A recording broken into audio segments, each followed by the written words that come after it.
ರಾಜ್ಯ ಸರ್ಕಾರ ಪೊಲೀಸ್ ಇಲಾಖೆಯಲ್ಲಿ ಮಹತ್ವದ ಬದಲಾವಣೆಗಳನ್ನು ಮಾಡಿದ್ದು 48 ಐಪಿಎಸ್ ಅಧಿಕಾರಿಗಳಿಗೆ ಮುಂಬಡ್ತಿ ಮತ್ತು ವರ್ಗಾವಣೆಗೊಳಿಸಿ ಆದೇಶವನ್ನು ಹೊರಡಿಸಿದೆ. ಮುಖ್ಯಮಂತ್ರಿ ಸಿದ್ದರಾಮಯ್ಯ ಅವರ ಅನುಮೋದನೆ ಪಡೆದ ಈ ಆದೇಶದಲ್ಲಿ 23 ಅಧಿಕಾರಿಗಳಿಗೆ ಡಿಐಜಿಪಿ ಮತ್ತು 2 ಐಜಿಪಿ ಹುದ್ದೆಗೆ ಪದೋನ್ನತಿ ನೀಡಲಾಗಿದೆ. ಬೆಂಗಳೂರು, ಬೆಳಗಾವಿ, ಮೈಸೂರು ಸೇರಿದಂತೆ ಪ್ರಮುಖ ಜಿಲ್ಲೆಗಳ ಎಸ್ಪಿ ಮತ್ತು ಡಿಸಿಪಿಗಳು ಬದಲಾಗಿದ್ದಾರೆ. ರಾಜ್ಯಾದ್ಯಂತ 48 ಐಪಿಎಸ್ ಅಧಿಕಾರಿಗಳಿಗೆ ಮುಂಬಡ್ತಿ ನೀಡಿ ಮತ್ತು ವಿವಿಧ ಜಿಲ್ಲೆಗಳ ಪೊಲೀಸ್ ವರಿಷ್ಠಾಧಿಕಾರಿಗಳು ಹಾಗೂ ಬೆಂಗಳೂರು ನಗರದ ಡಿಸಿಪಿಗಳ ವರ್ಗಾವಣೆ ಮಾಡಿ ಸರ್ಕಾರ ಆದೇಶ ಹೊರಡಿಸಿದೆ. ಈ ಮೂಲಕ ಹೊಸ ವರ್ಷದ ಸಂಭ್ರಮದ ನಡುವೆಯೇ ರಾಜ್ಯ ಸರ್ಕಾರ ಪೊಲೀಸ್ ಇಲಾಖೆಯಲ್ಲಿ ಮಹತ್ವದ ಬದಲಾವಣೆಗಳನ್ನು ಮಾಡಿದೆ.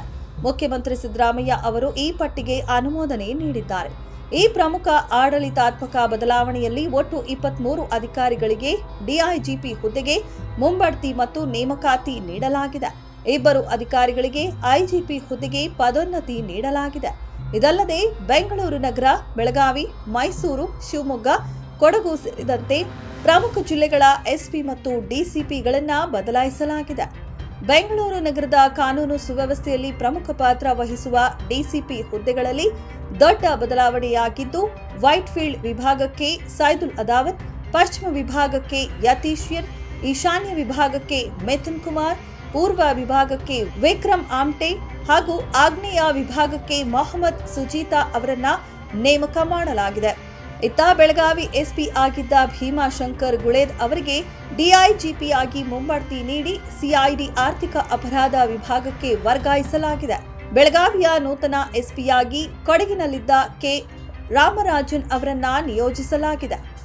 ಮೈಸೂರು ಎಸ್ಪಿಯಾಗಿದ್ದ ವಿಷ್ಣುವರ್ಧನ್ ಅವರಿಗೆ ಕೆಪಿಎ ನಿರ್ದೇಶಕರು ಹುದ್ದೆಯನ್ನ ನೀಡಲಾಗಿದ್ದು, ಮಂಡ್ಯ ಎಸ್ಪಿಯಾಗಿದ್ದ ಮಲ್ಲಿಕಾರ್ಜುನ ಬಾಲದಂಡಿ ಅವರನ್ನ ಮೈಸೂರು ಎಸ್ಪಿಯಾಗಿ ವರ್ಗಾವಣೆ ಮಾಡಲಾಗಿದೆ.